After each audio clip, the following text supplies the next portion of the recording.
अरे भाई, तुम कौन हो और इस सुनसान जंगल में क्यों बैठे हो? मैं सीतापुर गांव का रहने वाला हूं और मेरा नाम रामू है। मैं एक बहुत ही गरीब आदमी हूं।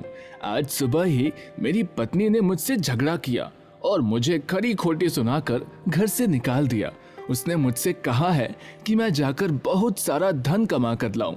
इसीलिए मैं किसी काम की तलाश में अपने घर से निकला हूं और चलते चलते थक कर इस पेड़ के नीचे बैठ गया। रामू, मैं देवपुर का प्रसिद्ध ज्योतिषी हूँ, चंद्र नारायण। अगर तुम चाहो तो मैं तुम्हारी गरीबी को दूर करके तुम्हें राजा बना सकता हूँ। क्या सचमुच ऐसा हो सकता है? हाँ रामू, ऐसा हो सकता है, लेकिन राजा बनने के लिए तुम्हें थोड़ा कष्ट सहना पड़ेगा। कष्ट? कैसा कष्ट? रामू, मुझे तुम्हारे हाथों में राजयोग की रेखा बनानी पड़ेगी। लेकिन हाथ में ऐसी रेखा किस प्रकार बनाई जा सकती है? मुझे कटार से तुम्हारी हथेली पर एक रेखा खींचनी होगी। ऐसा करने से तुम्हें थोड़ा दर्द तो महसूस होगा, लेकिन उसके बाद तुम्हारी किस्मत बदल जाएगी और तुम्हारी किस्मत के बंद दरवाजे हमेशा के लिए खुल जाएंगे। ज्योतिषी की बात सुनकर रामू सोच में पड़ गया और फिर कुछ देर तक सोचने के बाद वह कहने लगा, मुझे आपकी बात मंजूर है ज्योतिषी जी। आप जल्दी से मेरी हथेली पर एक ऐसी रेखा खींच दीजिए। यह सुनकर ज्योतिषी ने अपनी कटार निकाली और रामू के हाथ में एक राजयोग की रेखा बना दी और फिर बोला, रामू, अब तुम यहाँ से जाओ। तुम्हारी किस्मत में राजयोग अब बन चुका है। जल्दी ही तुम किसी देश के राजा जरूर बनोगे। रामू ने ज्योतिषी को प्रणाम किया और वहां से चल दिया। उसके जाने के बाद ज्योतिषी भी देवपुर की ओर निकल गया। रामू खुशी से उछलता कूदता आगे बढ़ जा रहा था। राजा बनने की खुशी में वह काम धंधे की बात तो पूरी तरह से भूल ही चुका था। अब तो वह यह सोच रहा था, अब मैं राजा बन जाऊंगा तब अपने गांव वालों को दिखाऊंगा कि मैं निखट्टू नहीं हूँ। मुझे राजा बना हुआ देखकर मेरी पत्नी जानकी और बच्चे बहुत ही खुश हो जाएंगे। इस नगर में जाने से पहले क्यों ना मैं इस मंदिर में शीश झुकाता चलूं। यह सोचकर रामू नजदीक के ही एक मंदिर में चला गया। मंदिर में जाकर उसने भगवान की मूर्ति को प्रणाम किया और कहने लगा, हे प्रभु, मुझ दुखियारी की पुकार सुन लो और मुझे गरीब से राजा बना दो। रामू भगवान की मूर्ति के आगे खड़ा था कि तभी दो सैनिक वहां पर आए और उससे कहने लगे, तुम्हें हमारे महामंत्री जी ने बुलाया है। लेकिन क्यों? इस प्रश्न का उत्तर तो महामंत्री जी ही देंगे। वे तुम्हारी प्रतीक्षा कर रहे हैं। अच्छा, तो फिर चलो। रामू उन सैनिकों के साथ चल पड़ा। जैसे ही वह मंदिर के आंगन में पहुंचा तो महामंत्री ने आगे बढ़कर उसका स्वागत किया और कहने लगा, आइए हुजूर, आइए, हम आपका स्वागत करते हैं। यह महामंत्री मुझे इतना आदर क्यों दे रहा है? यह सब क्या माजरा है? मैं किसी चक्कर में तो नहीं फंसने वाला हूँ। रामू को सोच में पड़े हुए देखकर महामंत्री कहने लगा, हुजूर, आप अपने मन में किसी भी तरह की कोई शंका ना रखें। हम तो आपको एक बहुत ही ऊंचे ओहदे पर बैठाने वाले हैं। ऊंचा ओहदा? वह कौन सा? हाँ हुजूर, आज से आप दौलतपुर राज्य के नए राजा होंगे। यह सुनकर रामू हैरान रह गया और बोला, राजा और मैं? यह मैं क्या सुन रहा हूँ? कहीं मैं खुली आंखों से कोई सपना तो नहीं देख रहा? नहीं हुजूर, यह सपना नहीं बल्कि बिल्कुल सच है। आज सुबह की ही बात है। दौलतपुर राज्य में हमारे महाराज दौलत सिंह की मृत्यु हो चुकी है। उनकी कोई औलाद नहीं थी, इसीलिए इस राज्य के रिवाज के अनुसार राजा की मृत्यु के 2 दिन जो भी परदेसी सबसे पहले इस मंदिर में शीश झुकाता है वही राजा बनता है। और आप पहले परदेसी हैं जिसने हमारी इस प्रथा को पूरा किया है, इसलिए आज से आप हमारे राजा हैं। रामू मन ही मन में सोचने लगा, ज्योतिषी ने मेरे हाथ में जो रेखा बनाई थी उसने इतनी जल्दी अपना कमाल दिखा दिया। मैं तो सचमुच राजा बन गया। हुजूर, आप किस सोच में डूब गए? सोच विचार छोड़िए और हमारे साथ महल में चलिए। वहां पर आपका आज ही राज तिलक किया जाएगा। हाँ हाँ मंत्री जी, चलिए। फिर मंत्री आदर सहित रामू को राजमहल में ले जाता है। वहाँ पर रामू का राज तिलक किया गया। महामंत्री ने सभी को बताया। नगर वासियों, आज से राजा रामेश्वर सिंह हमारे नए राजा हैं। भाग्य बदलते ही रामू अब राजा बन चुका था। साथ ही साथ वह रामू से अब रामेश्वर से हो गया था। जब काफी देर हो गई और रामू अपने घर वापस नहीं लौटा तो जानकी परेशान हो उठी। हे भगवान, अब मैं उन्हें कहाँ पर ढूंढूं?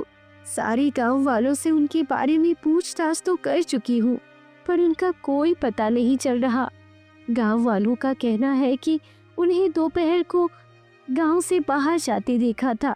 हे भगवान, वो कहाँ गए होंगे? वो ठीक तो होंगे ना? मुझे उनकी बहुत चिंता हो रही है। उधर दूसरी तरफ राज्य का राजा बनकर यहाँ पर राज करूंगा और अपने गांव कभी वापस नहीं जाऊंगा। कल ही मैं सैनिकों को भेजकर जानकी और बच्चों को भी यहाँ बुलवा लूंगा। वो तीनों मुझे राजा बना हुआ देखकर बहुत खुश हो जाएंगे। अगर जानकी और बच्चों को बुलवा लूंगा तो उन्हें देखकर यहाँ के लोगों को मालूम पड़ जाएगा कि मैं असल में बहुत ही गरीब परिवार से हूँ। नहीं, मैं उन्हें यहाँ पर नहीं बुलवाऊंगा और अपना पता भी उन्हें नहीं दूंगा। जानकी ने मेरे ही घर से मुझे निकाल दिया था और मेरा कितना अपमान किया था। वह मेरी पत्नी बनने के लायक ही नहीं। अब मैं तो राजा बन गया हूँ, अब मैं किसी देश की राजकुमारी से विवाह करूंगा। यह सोचकर रामू ने अपनी आंखें मूंद ली और फिर चैन की नींद सो गया। दूसरे दिन उसने अपने महामंत्री को आदेश दिया। महामंत्री जी, हम देवपुर के ज्योतिषी चंद्र नारायण को यहाँ पर बुलवाना चाहते हैं। जो आज्ञा महाराज। प्रधानमंत्री ने तुरंत ही एक सैनिक को आदेश दिया कि वह देवपुर के लिए रवाना हो जाए। ज्योतिष चंद्र नारायण को यहाँ पर बुला कर ले आए। वह सैनिक देवपुर पहुंचकर ज्योतिष चंद्र नारायण को मिला और कहने लगा।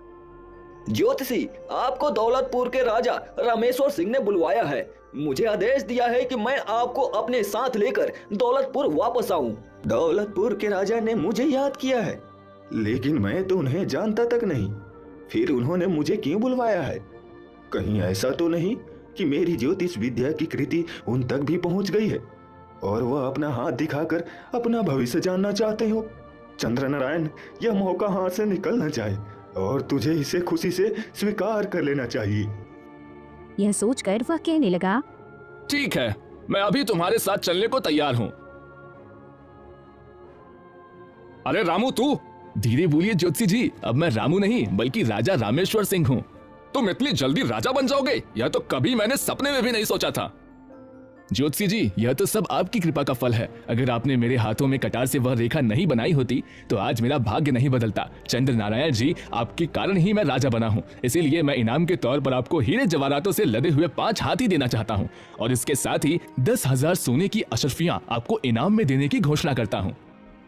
इनाम की बात सुनकर ज्योतिषी बहुत ही खुश हो गया और कहने लगा। धन्यवाद महाराज, मैं आपकी यह भेंट स्वीकार करता हूँ। ज्योतिषी जी, आप समय समय पर हमसे मिलते आते रहिएगा। आपसे मिलकर हमें बहुत खुशी होगी। जैसी आपकी आज्ञा महाराज।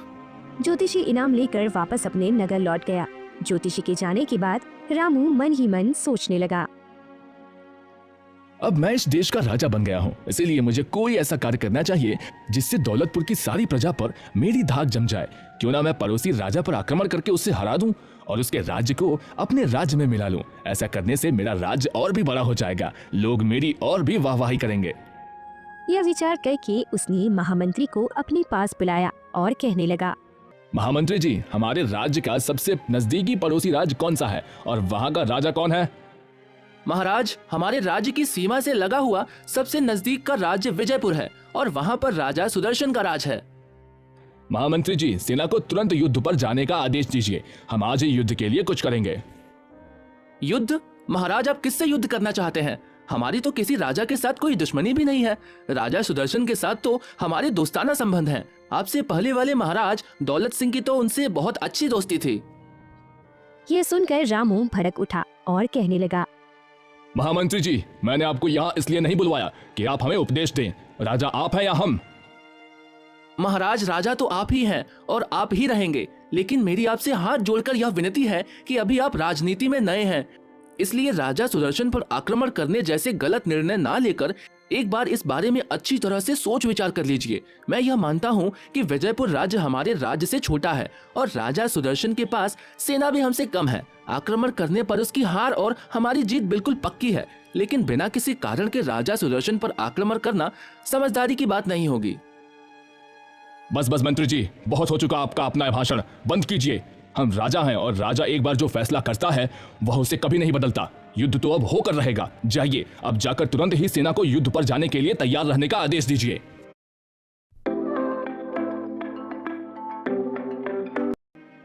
जैसी आपकी इच्छा महाराज, आपको समझाना मेरा फर्ज था और मैंने अपना कार्य पूरा किया है। मैं अभी जाकर सेनापति जी को आपका आदेश सुना देता हूँ। इतना कहकर महामंत्री वहां से चला गया।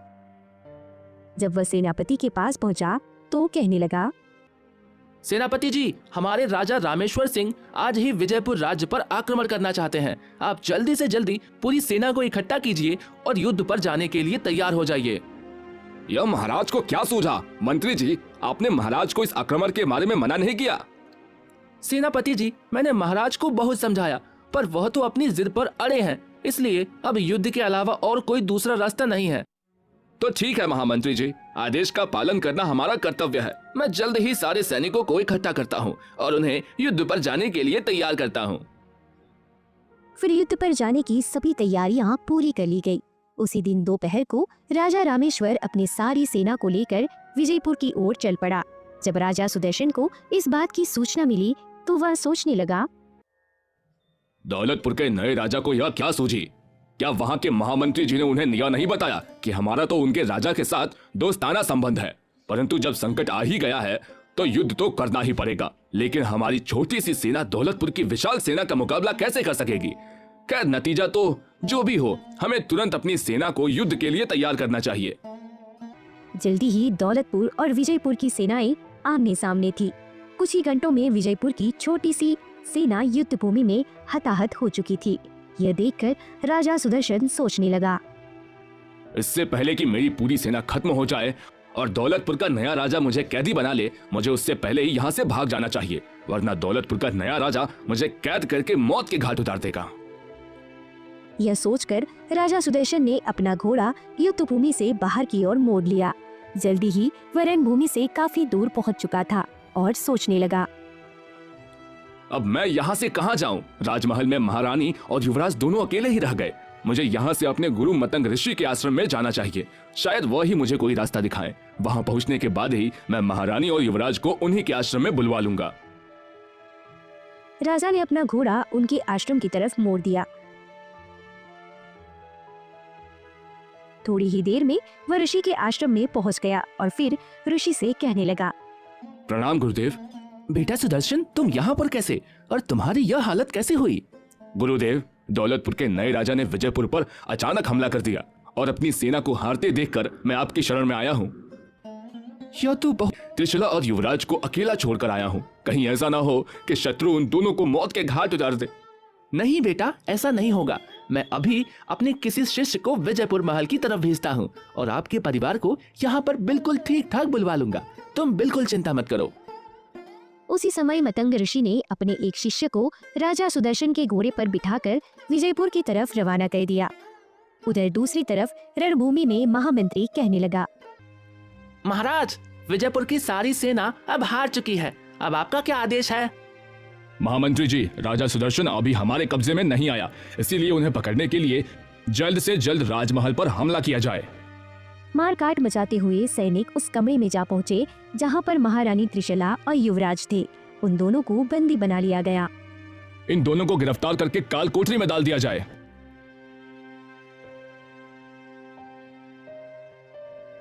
महामंत्री जी, राजा सुदर्शन नहीं मिले तो क्या हुआ? उनकी पत्नी और उनका बेटा तो हमारी कैद में है। जरूर एक ना एक दिन राजा भी हमारी कैद में आ जाएंगे। ये देखते हुए महामंत्री मन ही मन सोचने लगा, लगता है रामेश्वर सिंह को राजा बनाकर हमने ठीक नहीं किया। यह तो बहुत ही क्रूर है, जो औरतें और बच्चों को भी कैद खाने में रखता है। ठीक उसी समय मतंग ऋषि के शिष्य ने विजयपुर में प्रवेश किया और उसने वहां पर लोगों को बातें करते हुए सुना। राजा सुदर्शन तो कहीं भागकर छिप गए हैं, लेकिन राजा रामेश्वर ने महारानी त्रिशूला और युवराज को कैद कर लिया है। उनकी बातें सुनकर शिष्य सोचने लगा। यह अच्छा नहीं हुआ। मैं तो यहाँ पर महारानी और युवराज को लेने आया था, परंतु उनको तो दुश्मनों ने कैद कर लिया। अब मेरा महल में जाना बिल्कुल बेकार है। मुझे यहीं से वापस लौट जाना चाहिए।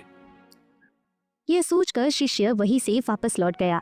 आश्रम में पहुंचकर उसने यह खबर ऋषि और राजा दोनों को दी दी। तब राजा सुदर्शन रोते हुए कहने लगा, गुरुदेव, उसने हमारी रानी और हमारे प्यारे बेटे को कैद कर लिया है। यह उसने अच्छा नहीं किया। हमने किसी का क्या बिगाड़ा था जो हमारे साथ यह अन्याय हुआ। इतना कहकर राजा सुदर्शन फूट फूट कर रोने लगा। तब गुरुदेव ने उसे दिलासा दिया और कहा, बेटा तुम धीरज रखो, पाप का घड़ा एक ना एक दिन भरता जरूर है। एक ना एक दिन राजा रामेश्वर सिंह को उसके पापों की सजा जरूर मिलेगी। गुरुदेव, हमारा तो सब कुछ लुट गया। अब हम कहाँ पर जाएंगे? बेटा तुम्हें कहीं जाने की कोई जरूरत नहीं। अब तुम यहीं पर हमारे आश्रम में रहोगे। मैं तुमसे वादा करता हूँ किसी भी तरह से तुम्हें तुम्हारी रानी और बेटे को वापस दिलवाऊंगा। जैसी आपकी आज्ञा गुरुदेव। दूसरी तरफ राजा रामेश्वर ने विजयपुर में यह घोषणा की, विजयपुर के वासियों, आज से विजयपुर राज्य हमारे अधीन रहेगा। आज से इस राज्य पर मेरा ही हुक्म चलेगा। विजयपुर में यह घोषणा करते ही राजा रामेश्वर दौलतपुर वापस लौट आया। धीरे धीरे इस घटना को बीते हुए 5 दिन हो चुके थे। 5वें दिन महामंत्री राजा से कहने लगे, हुजूर, हमारे यहाँ पर रिवाज है कि जब भी इस देश का कोई नया राजा बनता है तो वह सबसे पहले जंगल में शिकार करने के लिए जाता है और इस शिकार पर राजा को बिल्कुल अकेले ही जाना होता है। महामंत्री जी, अगर ऐसी बात थी तो आपने पहले मुझे क्यों नहीं बताया? राजा बनते ही मैं सबसे पहले वही काम करता। महाराज, आपने इस बात को बताने का मौका ही कहाँ दिया? आप तो राजा बनते ही विजयपुर पर हमला करने चल दिए थे। खैर कोई बात नहीं महामंत्री जी, तब न सही तो हम अब शिकार के लिए जंगल में चले जाते हैं। रामू उसी समय घोड़े पर सवार होकर शिकार करने के लिए जंगल की तरफ चला गया। उधर दूसरी तरफ राजा सुदर्शन अपने गुरुदेव की कुटिया में रह रहा था। गुरुदेव ने राजा से कहा, राजन, मैंने अपने योग बल से यह पता कर लिया है कि तुम्हारा शत्रु राजा रामेश्वर सिंह आज इस वन में शिकार करने के लिए आने वाला है। ये सुनकर राजा सुदर्शन चौंक पड़ा और बोला, अच्छा, अब तो मैं उसे जीवित नहीं छोड़ूंगा। मुझे उससे अपनी बर्बादी का बदला लेना है। राजन, तुम क्रोध में मत आओ। अगर तुम अपने हाथों से राजा रामेश्वर सिंह की हत्या करोगे तो अवश्य ही तुम्हें नर हत्या का पाप लगेगा। तुम राजा रामेश्वर सिंह से बदला अवश्य ले सकते हो, लेकिन इस तरह से लो कि सांप भी मर जाए और लाठी भी ना टूटे। ऋषिवर, मैं आपकी बात नहीं समझा। राजन, मैं जो तुमसे कहता हूँ उसे ध्यान से सुनो। राजा रामेश्वर एक हिरन का पीछा करते हुए हमारी कुटिया तक आएगा और वह जब यहाँ पर पहुँचेगा ठीक उसी समय तुम्हें रामेश्वर सिंह से मिलना है।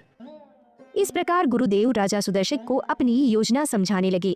पूरी योजना सुनने के बाद राजा ने कहा, गुरुदेव, आपकी योजना तो बहुत ही अच्छी है। इस योजना का प्रयोग करके मैं बिना मतलब के रक्तपात से भी बच जाऊंगा। अब मैं आपके कहने के अनुसार ही चलूंगा गुरुदेव।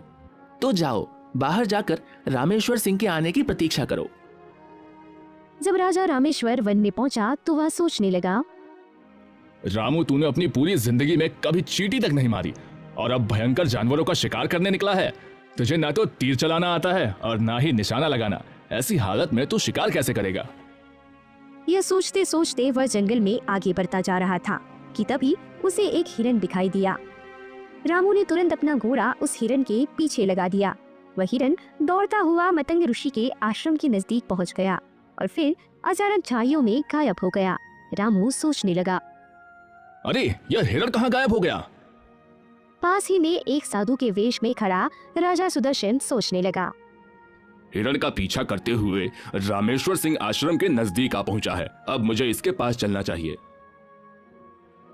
वह तुरंत ही रामू के पास पहुंचा और कहने लगा, राजन, लगता है आप जंगल में रास्ता भटक गए हैं। ऋषिवर, मैं एक हिरन का पीछा करते करते यहाँ तक पहुँच गया हूँ, परंतु यहाँ पर आकर वह हिरन ना जाने कहाँ गायब हो गया। वह हिरन यहीं कहीं छुप गया होगा। अब आप यहाँ तक आ ही गए हैं तो आइए, थोड़ी देर मेरी कुटिया में आराम कर लीजिए।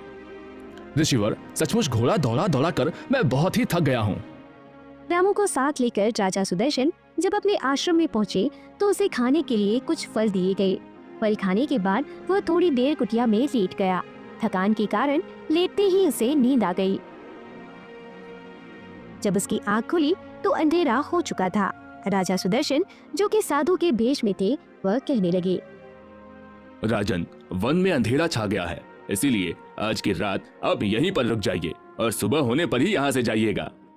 क्या ऋषि महाराज ठीक कहते हैं? रात के अंधेरे में यहाँ से जाऊंगा तो कोई ना कोई जंगली जानवर मुझ पर हमला कर सकता है।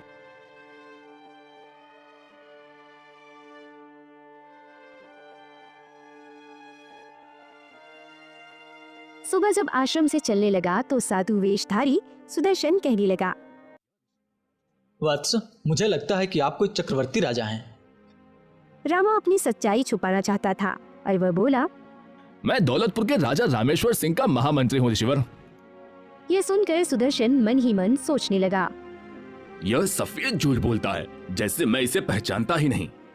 ऋषि महाराज, इस सुनसान वन में आप जैसे तपस्वी संत से भेंट हो गई, यह तो मैंने कभी सोचा भी नहीं था। आप मुझे अपना परिचय दीजिए कि आप कौन हैं। भाई, हमारा क्या परिचय, हम तो सन्यासी ठहरे। ऋषि की विनम्रता से रामा बहुत ही प्रभावित हुआ और कहने लगा, जो सच्चा ज्ञानी होता है वह ऐसी ही बातें करता है। आप मुझे अपना सेवक समझिए और अपना पूरा परिचय दीजिए। सुनो राजन, मैं बहुत समय से यहाँ पर इसी वन में रह रहा हूँ। मेरा नाम एकतनु है और सृष्टि के आरंभ में मेरा जन्म हुआ था। तब से मैंने दूसरा शरीर धारण नहीं किया, इसलिए मेरा नाम एकतनु है। ऋषिवर, आप सृष्टि के आरंभ में पैदा हुए और इतने साल बाद भी आप जीवित हैं। इसमें आश्चर्य की कोई बात नहीं है। तपस्या से सब कुछ संभव है। तपस्या से ही मैं सर्वज्ञ बन गया हूँ। चाहो तो मैं तुम्हें इस बात का प्रमाण अभी दे सकता हूँ। तुमने मेरे सामने अभी अभी झूठ बोला है। तुम राजा रामेश्वर सिंह के महामंत्री नहीं, बल्कि खुद राजा रामेश्वर सिंह हो। ऋषिवर, आप तो सचमुच अंतर्यामी हैं। राजन, मैंने तो तुम्हें शुरू में ही अपने तप के प्रभाव से तुम्हारे बारे में सब कुछ जान लिया था। मैं तुम्हें आशीर्वाद देता हूँ कि तुम्हारा यश तीनों लोकों में फैले। लेकिन क्या ऋषिवर? राजन, यूं तो पृथ्वी के सभी राजा तुम्हारी दास्तां स्वीकार कर लेंगे, लेकिन अपने राज्य के सभी ब्राह्मणों से तुम्हें खतरा है। ब्राह्मणों से खतरा? वह कैसे? हाँ राजन, यदि तुम ब्राह्मणों के क्रोध से बच गए तो इस पृथ्वी पर अनंत काल तक तुम्हारा राज्य होगा। ऋषिवर, आप मुझे बताइए कि ब्राह्मणों के क्रोध से कैसे बचा जा सकता है? तुम्हें अपने राज्य के सभी ब्राह्मणों को महल में एक महाभोज पर बुलाना होगा। उन्हें भोज में जो खाना परोसा जाएगा, उस खाने को खाकर सभी ब्राह्मण सिर्फ तुम्हारा ही गुणगान करेंगे। तब तो मैं जाते ही अपने राज्य के सभी ब्राह्मणों को भोज पर बुला लूंगा। लेकिन ऋषिवर, आपको भी मेरे साथ चलना होगा। राजन, वैसे तो मैं कभी किसी महल में नहीं जाता, लेकिन तुम्हारे खातिर मैं अपनी यह प्रतिज्ञा तोड़ दूंगा। मैं दौलतपुर जाकर अपनी देखरेख में ही सभी ब्राह्मणों के लिए भोजन तैयार करवाऊंगा। यह तो और भी अच्छी बात है ऋषिवर। ठीक है, अब तुम जाओ। आज से 3 दिन के बाद हम दौलतपुर आएंगे। उस समय तक तुम सभी ब्राह्मणों को भोज बनाने का निमंत्रण भेजो। जैसा आपका आदेश ऋषिवर। रामा अपने घोड़े पर बैठकर दौलतपुर की तरफ रवाना हो गया और इधर राजा सुदर्शन मतंग ऋषि के पास पहुंचा और कहने लगा, गुरुदेव, आपने जैसा मुझे आदेश दिया था मैंने वैसा ही किया। अब मुझे आगे क्या करना है? सुदर्शन, मैं तुम्हें एक खास तरह की जड़ी बूटी का रस दूंगा। दौलतपुर जाकर तुम्हें सबसे पहले रामेश्वर सिंह के सीधे हाथ की हथेली पर उस रस को डालना है। ऐसा करने से क्या होगा गुरुदेव? राजन, रामेश्वर सिंह के हाथ पर एक ज्योतिषी ने राजयोग की नकली रेखा बना दी थी। तुम जैसे ही उस रस को उसकी हथेली पर डालोगे, उसके प्रभाव से वह रेखा उसी समय मिट जाएगी। ऐसा होते ही राज्य के सभी लोग रामेश्वर सिंह के खिलाफ हो जाएंगे और फिर भोज वाले दिन ब्राह्मणों के खाने के साथ क्या करना है यह तो मैंने तुम्हें बता ही दिया है। तुम्हें वहां जाकर ब्राह्मणों के भोजन को अशुद्ध कर देना है, जिसके कारण सभी ब्राह्मण क्रोधित हो जाएंगे और वह क्रोध में आकर रामेश्वर सिंह को श्राप दे देंगे। इसके बाद राज्य के सभी लोग रामेश्वर सिंह की जगह पर तुम्हें राजा बना देंगे। इस प्रकार तुम्हारा बदला भी पूरा हो जाएगा और तुम अपनी रानी और पुत्र को भी कारागार से निकलवा सकोगे और उनके साथ सुखकर जीवन बिता सकोगे। ठीक है गुरुदेव, जैसा आपका आदेश। उधर दौलतपुर पहुंचकर रामू ने अपने महामंत्री से कहा, महामंत्री जी, अब हम इस राज्य के राजा हैं और एक राजा को यह तो पता होना चाहिए कि उसके खजाने में कितना धन पड़ा है। हम अभी के अभी खजाने का निरीक्षण करना चाहते हैं। महामंत्री तुरंत रामू को साथ लेकर खजाने में जा पहुंचा। इतनी दौलत देखकर रामू सोचने लगा, अरे इतनी दौलत तो मैंने कभी सपने में भी नहीं देखी। रामू जब खजाने का निरीक्षण कर रहा था कि तभी उसकी नजर वहाँ पर पड़े हुए कुछ खाली संदूकों पर पड़ी और वह महामंत्री से पूछने लगा। महामंत्री जी, यह संदूक खाली क्यों पड़े हैं? इनका धन कहाँ गया? महाराज, पिछले वर्ष राज्य में भयंकर सूखा पड़ा था। तब इन संदूकों की स्वर्ण मुद्राएं अकाल से पीड़ित जनता में बांट दी गई हैं। तब से यह संदूक खाली है। महामंत्री जी, सूखा तो पिछले साल पड़ा था। इस साल तो राज्य में खुशहाली नजर आ रही है, इसलिए राज्य के प्रत्येक आदमी से 50-50 स्वर्ण मुद्राएं कर के रूप में ली जाएं और इन खाली संदूकों को जल्दी से जल्दी भरा जाए। महाराज, यह आप क्या कह रहे हैं? अकाल की मार से अभी लोग पूरी तरह से उभर भी नहीं पाए। इतनी जल्दी उन पर इतना भारी कर लगाना ठीक नहीं है। महामंत्री जी, आप हमेशा हमारी बात को काटते हैं। जाइए और आज से ही हमारे आदेश का पालन कीजिए। फिर सैनिक उसी दिन से राज्य के लोगों से 50-50 स्वर्ण मुद्राएं कर के रूप में वसूलने लगे। Here's a look at my week on Facebook Gaming. Monday morning, I play puzzle games. On Tuesday, I choose racing games. ठीक 3 दिन के बाद साधु के वेश में राजा सुदर्शन रामू के पास पहुँचे। उन्हें देखकर रामू कहने लगा, रिसीवर, आपका स्वागत है। राजन, अपने हाथ आगे लाइए, मैं आपके हाथ अमृत से धोना चाहता हूँ। यह सुनकर रामू ने तुरंत अपने दोनों हाथ सुदर्शन के सामने कर दिए। तब सुदर्शन ने कमंडल में भरा हुआ जड़ी बूटियों का रस उसके हाथ पर डाला। उस रस के प्रभाव से रामू के हाथ में जो ज्योतिष के द्वारा खींची हुई रेखा थी वह मिट गई। तब सुदर्शन कहने लगा, महाराज, आज संध्या के समय आप सभी ब्राह्मणों को भोज के लिए बुलवा लीजिए। ठीक है रिसीवर, मैं अभी अपने आदमियों को भेजकर ब्राह्मणों को बुलवाता हूँ। शाम के समय जब ब्राह्मणों को भोजन परोसा गया तो ब्राह्मण चिल्लाने लगे, अरे यह क्या, भोजन में मांस के टुकड़े? लेकिन यह कहाँ से आए? हमने तो सात्विक भोजन बनवाया था। राजा रामेश्वर, क्या तू भूल गया कि ब्राह्मणों को तामसी भोजन परोसना एक महापाप है? तूने भोजन में मांस के टुकड़े परोसकर हमारा घोर अपमान किया है। इसलिए हम तुझे श्राप देते हैं कि तू राजपाट छोड़कर तुरंत ही भिखारी बन जाए। ब्राह्मणों का ऐसा बोलना था कि उसी वक्त रामू एक बार फिर से गरीब आदमी बन गया। यह देखकर साधु के रूप में आया हुआ सुदर्शन कहने लगा, रामेश्वर सिंह, यह सब तेरे घमंड और तेरे पापों का फल है। तूने मेरे निर्दोष परिवार और मेरे राज्य को बहुत नुकसान पहुंचाया था। यह उसी का परिणाम है। आज मैंने अपना बदला पूरा कर लिया। यह देखकर महामंत्री सोचने लगा, इस प्रकार हमें एक बेवकूफ और घमंडी राजा से छुटकारा तो मिल गया। रामू राजमहल से बाहर निकला और सोचने लगा, हाय मेरे भाग्य, तूने मेरे साथ कैसा मजाक किया। पहले तो राजा बनाया और फिर कुछ दिनों के बाद वापस। तभी रामू के सामने एक देवदूत प्रकट हुआ। आप कौन हैं? मैं वही हूँ जिसे अभी कुछ देर पहले तुम कोस रहे थे, यानी मैं तुम्हारा भाग्य हूँ। क्या आप बताएंगे कि आपने मेरे साथ घटिया मजाक क्यों किया? मजाक मैंने नहीं, बल्कि ज्योतिषी चंद्र नारायण ने तुम्हारे साथ किया था। उसने जबरदस्ती एक नकली भाग्य रेखा तुम्हारे हाथ पर बनाई, जिससे तुम राजा बन गए। जबकि तुम्हारे भाग्य का फैसला तो मैं करता हूँ। जब तुम्हारे भाग्य में राजा बनना था ही नहीं, तो भला ज्योतिषी तुम्हारा भाग्य कैसे बदल सकता है? यह सुनकर रामू का चेहरा उतर गया और फिर भाग्य देवता और रामू दोनों देवपुर के ज्योतिष चंद्र नारायण के पास चल पड़े। ज्योतिषी ने जब रामू को देखा तो कहने लगा, अरे राजा रामेश्वर सिंह, आप इस हालत में? यह सुनकर भाग्य देवता कहने लगा, चंद्र नारायण, तुमने देखा, रामू पूरे 1 महीने तक भी राजा बनकर नहीं रह पाया। लेकिन यह कैसे हुआ? मैंने तो इसके हाथ में राजयोग की रेखा बनाई थी। जिस प्रकार तुमने रेखा बनाई थी, उसी प्रकार वह रेखा मिट भी गई। भाग्य देवता, मैंने आपके फैसले को बदलने की कोशिश की, लेकिन मैं असफल रहा। मुझे माफ कर दीजिए। चंद्र नारायण, तुम एक ज्ञानी आदमी हो। याद रहे कि फिर कभी अपनी विद्या का गलत इस्तेमाल मत करना। रामू, अब तुम यहाँ से अपने घर वापस